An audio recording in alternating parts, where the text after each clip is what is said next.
Ooh, what up, people? It's your boy, Master Chudy, out here with another comic review.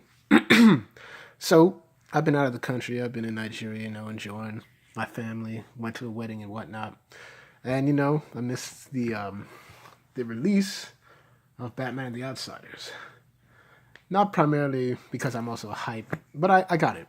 Because for two reasons. One, I'm hyped about a new Batman and the Outsiders. I like team books. That's me. I've heard good things about Brian Hill, and I really enjoy this book. But primarily, I get to see my favorite artistic duo, Dexter and Veronica Gandini, back on it again on a solid piece of work. I miss them every day on Red Hood and the Outlaws, and I always hope that they will one day return to bring beauty back to that great series. But that is neither here nor there because they do just fine on this one. Excellent. And it's like, I don't know. It seems like Dexter Soy might have even got up and even up another level in his art, man, because it's like, it feels a lot smoother. I don't know.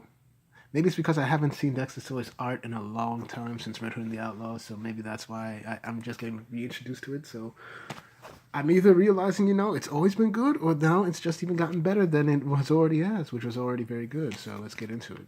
So, but it's a very solid intro story. We see a daughter and a father on the road. They get attacked. He dies, and apparently this chick here has special abilities, which she's a metahuman. But that's makes for a good intro right there. Meanwhile, we get back to Gotham City. Signal and Orphan are really much the last people left from the detectives because, the detectives used to have so many people. Detectives used to have Tim Drake. Detectives used to have Stephanie. Detectives used to have Batgirl occasionally, but now it's just really down to Signal and Orphan. Oh yeah, Batgirl's gone, and Azrael's gone, and Batwing's gone, and and Clayface is dead, so really, the detectives are out of the picture with only two of their youngest people left. So they're on a mission, taking on this guy called St. John. Black Lightning's leading them. Katana is pretty much second in command. And we get some good action. Of course, this is Dexter Soy art. It's the best of the best. It's top notch. The colors are... Oh, you know what? Maybe it's not just that. Maybe the colors are even more accentuated because, maybe I'm really starting to notice, Veronica Gandini's specific craft. But the art's still great. So, yeah, they take down St. John and everything like that. And we get this great panel. Black Lightning looking like a boss, of course. And he pretty much told Signal, look, I told you to wait for my call. You went in there and you kind of disobeyed orders. And he's like saying... And, Black Lightning's like, you're not my father. It's like, you're not my father and you're not Batman. And Black Lightning's like, neither are you. That's why I had to save your life. We have to work as a team. And Signal's like, oh yeah. So basically, we find out that, in Detective Comics a couple issues back, there's this guy named Karma who was specifically going after Batman's young proteges and pretty much putting them in critical in critical damage, basically. And so it's affected them, and Batman's like, look, I work better alone, but I need you, Black Lightning, to go and teach them and prepare them for what needs to come. So we go back to the apartment where Bruce Wayne is looking very much like Jason Todd. Just come back. Come back, Dexter. You know you want to come back to the Red Hood and the Outlaws, man. We need you. You can't just be making an older Jason Todd. I know what you want. You want to come back to Red Hood and the Outlaws, and I'm fine with that. We need you back. Not that the other artists ain't good, but you need to get back to that flavor. We need you. But anyway, let me digress. So basically, we see that Black Knight is telling him, look, man, the team is kind of, all over the place. Like, Duke's not entirely confident. Cassandra, Orphan is, she thinks this is all a game, and Katana's like way too much of an assassin. Do anything. And she's like this, and she's pretty much like, Black Lightning's pretty much saying that, look, man, you keep us on the field, one of us is going to die. And Bruce is like, man, this is your team. You make them what you want to be. And then Black Lightning's like, this is my team. It's like, Wayne, what I want for you to tell me the truth. You don't need me to lead them. From what I gather, you're a man who doesn't need anyone. So what's this really about? And he's pretty much saying that, look, man, I tried the whole leading the team thing in Detectives, and it ain't working. They're better off with you leading them. And it's like, you mean you'll be better off without them, just like in Karma. You can see it. however you want. Bruce, I need reasons. I need to know your reasons. You need to trust me. And Bruce is like, if I didn't trust you, man, you wouldn't be here. I need to solve some things for myself. And they need more from me than I can give. They need more from me than I can give. So pretty much I think I need to get myself in order before I can actually go lead this team. Till then, you're their leader and you do what you gotta do. And the penthouse is yours. Enjoy. So, get back, Batman's doing some detective work. He's investigating pretty much the death that happened where this unknown man killed this guy who's named Gabriel Ramos, and his daughter Sophia, who seems to be a new metahuman, has survived. So he doesn't know their status, and the computer's saying that what are your instructions? So he's pondering. Meanwhile, we got this very lovely. I really like the way Dexter's drawn Katana. It's A1, and the colors are good. So we see that Katana's communing with her sword because of her spirit. The spirit of her dead husband is inside there. So Black Lightning comes to her for counsel, and she's like, "How about we spar? Get the mind moving." So basically, Jeff is like saying, "Look, I need your help. I think Duke is punishing himself, and I don't know anything about Orphan, and I can't solve them. So I need your mind to help me." And that's what Batman wants. He wants me to help them. And then Katana's like, "You're our leader. I'll do whatever you ask." And it's like, "But you don't need a leader, and I need a partner." And so they're still sparring, which is pretty nice. Like, and if my thoughts are different from yours, he's like, "Challenge me." And it's like, okay, Duke.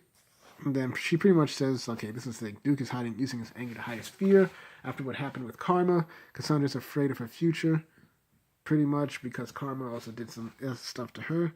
And you need to show all of us that you're committed. Basically, commit yourself to us. Show us that you care about us, and we'll do the same thing for you." So,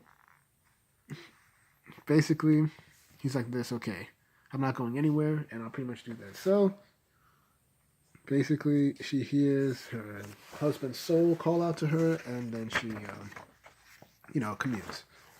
So we see that, that basically Duke is having some self-confidence issues, that he feels like he is the weakest member of the team, that he's weaker than Batman, he's weaker than Cass, he's pretty much he's weaker than, he sees himself as the weakest person. Despite even him having meta powers, he sees himself to be the weakest.